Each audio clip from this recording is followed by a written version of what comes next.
بسم اللہ الرحمن الرحیم۔ باب الوضوء مما غیرت النار۔ عن ابی ہریرہ رضی اللہ تعالی عنہ قال قال رسول اللہ صلی اللہ علیہ وسلم الوضوء مما مست النار ولو من سور اقط۔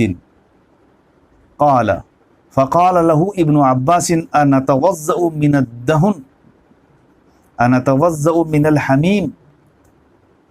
فقال ابو ہریرہ یا ابن اخی اذا سمعت حدیثا عن النبی صلی اللہ علیہ وسلم فلا تضرب له مثلا۔ وفي الباب عن حبیبة وام سلمة وزید بن ثابت وابی طلحہ وابی ایوب وابی موسیٰ۔ قال ابو عیسیٰ وقد رأى بعض اہل العلم الوضوء مما غیرت النار، واکثر اہل العلم من اصحاب النبی صلی اللہ علیہ وسلم والتابعین ومن بعدهم على ترک الوضوء مما غیرت النار۔ باب فی ترک الوضوء مما غیرت النار۔ عن جابر رضی اللہ تعالی عنہ قال خرج رسول اللہ صلی اللہ علیہ وسلم وانا معه فدخل على امرأة من الانصار فذبحت له شاة فأكل وأتته بقناء من رطب فأكل منه ثم توضأ للظهر وصلى ثم انصرف فأتته بعلالة من علالة الشاة فأكل ثم صلى العصر ولم يتوضأ۔ وفي الباب عن أبي هريرة وابن مسعود وأبي رافع وأم الحكم وعمرو بن أمية وأم عامر وسويد بن النعمان وأم سلمة۔ قال ابو عیسیٰ والعمل على هذا عند اکثر اہل العلم من اصحاب النبی صلی اللہ علیہ وسلم والتابعین ومن بعدهم مثل سفیان وابن المبارک والشافعی واحمد واسحاق رأوا ترک الوضوء مما مست النار، وهذا آخر الامرین من رسول اللہ صلی اللہ علیہ وسلم، وكان هذا الحدیث ناسخا للحدیث الاول حدیث الوضوء مما مست النار۔ الوضوء مما غیرت النار، وضو اس چیز سے کہ جس کو آگ نے بدل دیا ہے، اور مما مست النار کا بھی یہی ہے کہ جس کو آگ نے چھو لیا ہے، یعنی جو چیز آگ میں پک جائے، چاہے وہ گرم ہو چاہے وہ چیز ٹھنڈی ہو، اس کو کھا لینے سے وضو ٹوٹ جاتا ہے یا نہیں جاتا ہے۔ اس مسئلے میں پہلے دور میں تھوڑا سا اختلاف رہا تھا، دور اول میں خفیف سا اختلاف تھا، چند صحابہ اکرام کی رائے تھی کہ وضو ٹوٹ جاتا ہے، مگر عام صحابہ کی رائے تھی کہ وضو نہیں ٹوٹتا۔ تابعین رحمہم اللہ کے زمانے میں اختلاف نہیں رہا، حتیٰ کہ ائمہ اربعہ کا زمانہ آ گیا۔ جب ان کا زمانہ آیا تو یہ مسئلہ اب اجماعی ہے کہ وضو نہیں ٹوٹتا۔ اس میں تمام ائمہ کا اتفاق اور اجماع ہے کہ وضو مما مست النار نہیں ہے یا وضو مما غیرت النار نہیں ہے۔ اب اس میں کسی کا اختلاف نہیں، دور اول میں اختلاف تھا۔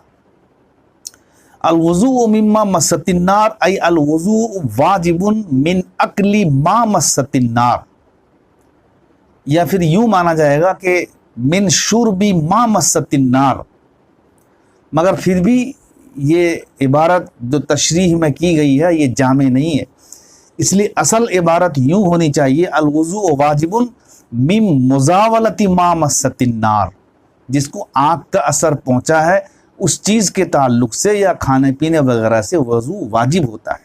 مزاولہ انجام دینا، تعلق میں رہنا۔ ولو من سور اقط، اگرچہ جمے ہوئے دودھ کا ایک ٹکڑا ہو، اس کا مطلب یہ ہے کہ گرم ہونا بالفعل ضروری نہیں، گرم کا دودھ جس کو پنیر کا ٹکڑا بھی ترجمہ کیا جا سکتا ہے، تو اس سے بتانا چاہتے ہیں کہ ٹھنڈی ہونے کے باوجود بھی وہ ما مست النار ہی ہے۔ اس حدیث کو جب حضرت ابو ہریرہ رضی اللہ تعالی عنہ نے بیان کی تو حضرت ابن عباس رضی اللہ تعالی عنہما نے سوال کیا، جس کو امام نے فقول ابن عباس سے بیان فرمایا ہے۔ حضرت ابن عباس کا جواب حضرت ابو ہریرہ نے نہیں دیا اور ان سے جواب بن نہیں پڑا، اس لیے کہ انہوں نے یہ کہا تھا کہ انتوضأ من الدہن، کیا ہم تیل لگا لینے سے اس سے وضو کریں گے، ہمارا وضو ٹوٹ جائے، یا گرم پانی پی لینے سے، انتوضأ من الحمیم، گرم پانی پی لینے سے ہم اس سے وضو کریں گے۔ تو یہ سوال کیا تھا حضرت عبداللہ ابن عباس نے، مگر جواب حضرت ابو ہریرہ سے بن نہیں پڑا۔ تو انہوں نے یہ فرمایا کہ جب ہم حضور صلی اللہ علیہ وسلم کی حدیث بیان کریں تو تم مثالیں بیان نہ کیا کرو، فلا تضرب لہ مثلا، تم یہ مثال مت دو کہ ہم تیل لگا لینے سے یا گرم پانی پی لینے سے کہ ہمارا وضو ٹوٹ جائے گا۔ جب حدیث بیان کی جاتی ہے تو اس کو مثال سے اس پر جو ہے رد نہیں کرنا چاہیے۔ ان کا خلاصہ یہ تھا، مگر یہ اعتراض آج بھی باقی ہے۔ حضرت ابن عباس نے جو اعتراض کیا ہے، یہ اعتراض آج بھی باقی ہے۔ ایک مرتبہ حضرت ابن عمر رضی اللہ تعالیٰ عنہ نے یہی سوال کیا کہ تو حضرت ابو ہریرہ نے فرمایا کہ آپ قریشی ہیں۔ حضرت عبداللہ ابن عمر قریشی النسل تھے اور اشارہ ان کا یہ تھا، انہوں نے یہ فرمایا کہ آپ قریشی ہیں اور میں دوسی ہوں۔ حضرت ابو ہریرہ کا اشارہ جو ہے قریشی سے اس آیت کی طرف تھا کہ بل ہم قوم خصیمون، یا قومن لدا جہاں پر آیا ہے اس کی طرف اشارات ہے کہ آپ قریشی ہیں، بل ہم قوم خصیمون کی طرف ان کا اشارہ تھا، یا قریش کا طرف تھا کہ قوم قریش کے سلسلے میں ہے کہ آپ اعتراض کرنے والی قوم سے آپ کا تعلق ہے۔ تو حدیث پاک کی توضیح، اس کی وضاحت چند کی گئی ہیں کہ حدیث میں جو یہ آیا ہے وضو، تو اس میں وضو کرنے کی ترغیب ہے اور اس میں دھونے کا ذکر ہے۔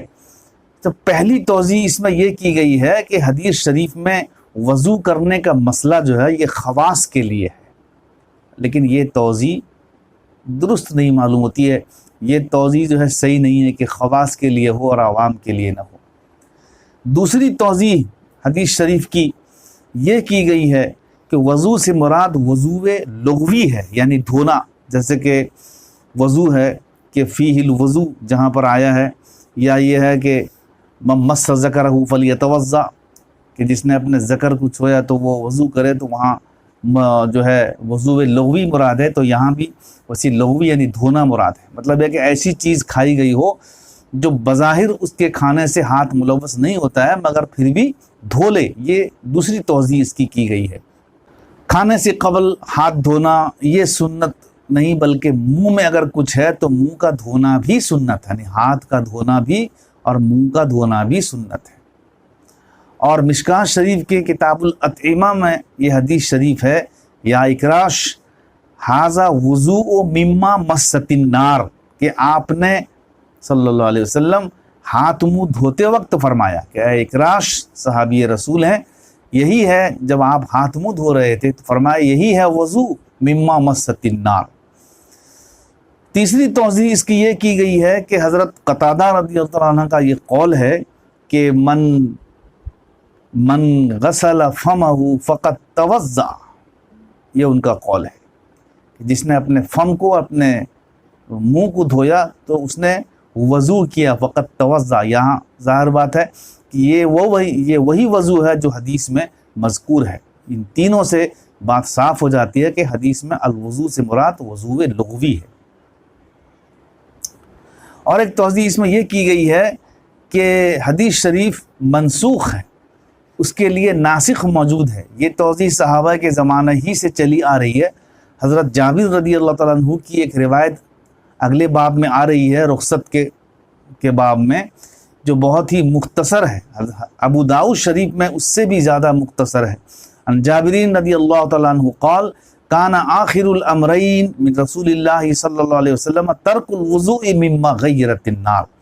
یہاں آخر الامرین کا معنی وہ نہیں ہے جو بظاہر سمجھ میں آ رہا ہے، بلکہ مراد عصر کی نماز کے وقت آپ کا ترک الوضوء مما مست النار ہے، یعنی آپ نے ظہر کی نماز تو وضو سے پڑھی، پھر جب عصر کا وقت آیا اور آپ بکری کا گوشت تناول فرما چکے تھے تو آپ صلی اللہ علیہ وسلم نے وضو نہیں فرمایا۔ اس سے معلوم ہوا کہ وضو سے مراد لغوی معنی ہے۔